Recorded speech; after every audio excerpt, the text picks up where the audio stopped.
Hello everyone, and welcome back to our channel, where we take South African headlines, pull back the curtain, and show you just how deep the rot really goes. If you thought load shedding, potholes, or collapsing municipalities were bad, today's story might leave you gasping, pun fully intended. We're talking about R836 million set aside to supply oxygen systems to dozens of South African public hospitals, and how that critical healthcare project is now at the center of one of the country's most outrageous procurement scandals in recent memory. The Independent Development Trust, also known as the IDT, has suspended its CEO, Tebogo Moloko, after a bombshell forensic investigation revealed chaos, corruption, and possibly criminal conduct surrounding that oxygen plant tender. And this isn't just another case of mismanagement. According to the findings, there were missing licenses, forged documents, red flags that were ignored, and contracts handed to companies that should never have qualified. Today, we are unpacking all of it. Who's involved, how the system got played, and what this means for South Africans depending on these hospitals for life-saving care. So sit tight, this one's got all the usual suspects: government incompetence, dodgy business dealings, and a complete failure of accountability.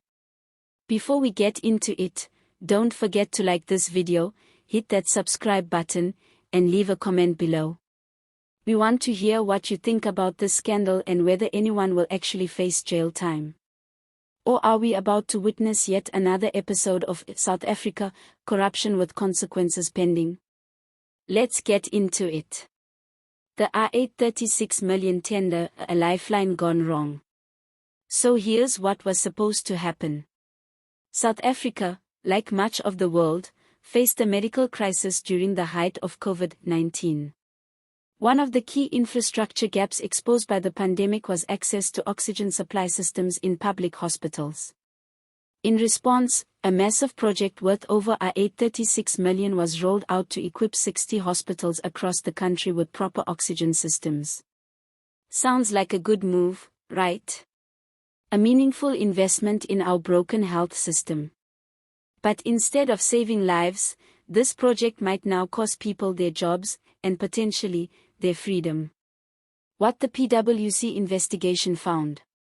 The IDT hired PricewaterhouseCoopers, PwC, to do a forensic investigation into how the tender was awarded and implemented. What PwC uncovered was devastating. The tender process had been deliberately tampered with. Critical compliance requirements, such as the need for companies to have a valid license from the South African Health Products Regulatory Authority, SAHPRA, were quietly removed from the checklist. That allowed unqualified companies to win multi-million rand contracts they had no business securing. One of those companies, Bulkang Proprietary, Ltd., went as far as submitting a SAHPRA license that didn't even belong to them. It belonged to another business entirely, and it was submitted without permission. Investigators called this what it is: intentional misrepresentation.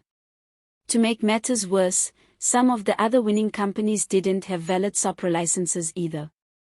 Meaning that South Africa risked installing unregulated, potentially unsafe oxygen systems in public hospitals. Think about that. This is not a tender for photocopy paper. This is life and death medical infrastructure. Enter Tebogo Moloko, suspended CEO. At the center of all this mess is IDT CEO Tebogo Moloko, who has now been suspended. According to the findings, Moloko allegedly ignored red flags, failed to check documentation, and presided over what Minister of Public Works and Infrastructure Dean Macpherson called a complete failure of oversight. Macpherson didn't mince words. He called it a betrayal of public trust. And to be honest, it's hard to disagree. Public trust in government infrastructure projects is already at rock bottom, and here we have the CEO of an implementing agency letting R836 million slide through unchecked, to companies that forged paperwork. Even more concerning, this was flagged internally. But no action was taken. Who else is involved? Moloko isn't alone in the firing line. The IDT's General Manager of Supply Chain Management, Dr. Molobidi Sisi, is also facing disciplinary action. And let's be clear, if the paperwork was fake and the licenses were forged, then the issue isn't just mismanagement. It's fraud. The case has now been handed over to the Hawks, South Africa's elite crime-busting unit, for criminal investigation. That means potential arrests, court cases, and maybe, just maybe, consequences. But then again, we've heard this song before. What's at stake? It's not just about oxygen machines. This scandal cuts deep into the heart of public service delivery. Hospitals across South Africa are underfunded, overcrowded, and under-equipped. The pandemic didn't create that crisis, it just exposed it. Now, money meant to fix those issues was squandered or stolen, and the very systems meant to improve patient outcomes are now mired in legal drama. Doctors and nurses were told help was on the way. Oxygen would be delivered. Equipment would arrive.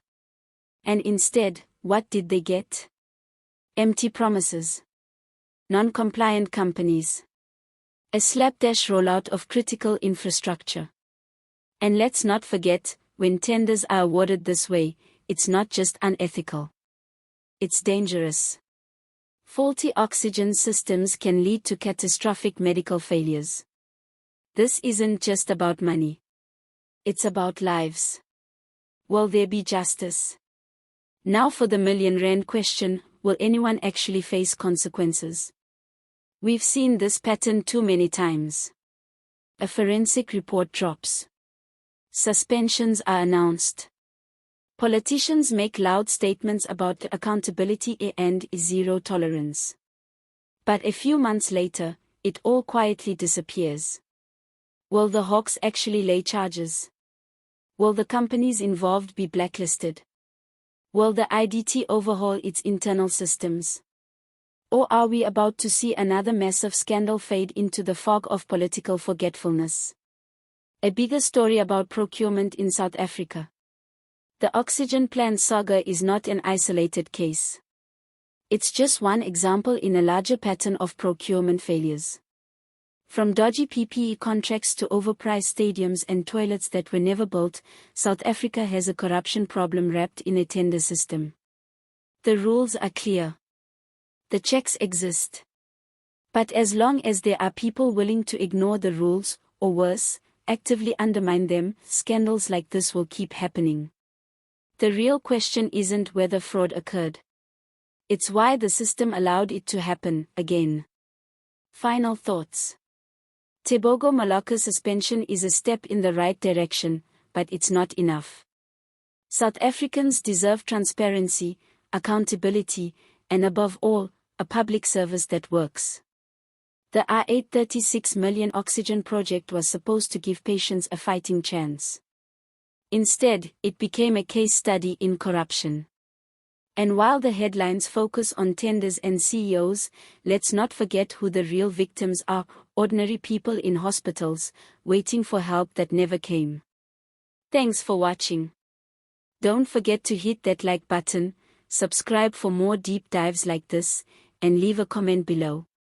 Do you think the Hawks will follow through with charges? Or is this just another political cover-up waiting to happen? Until next time, stay informed, stay engaged, and as always, see you next time.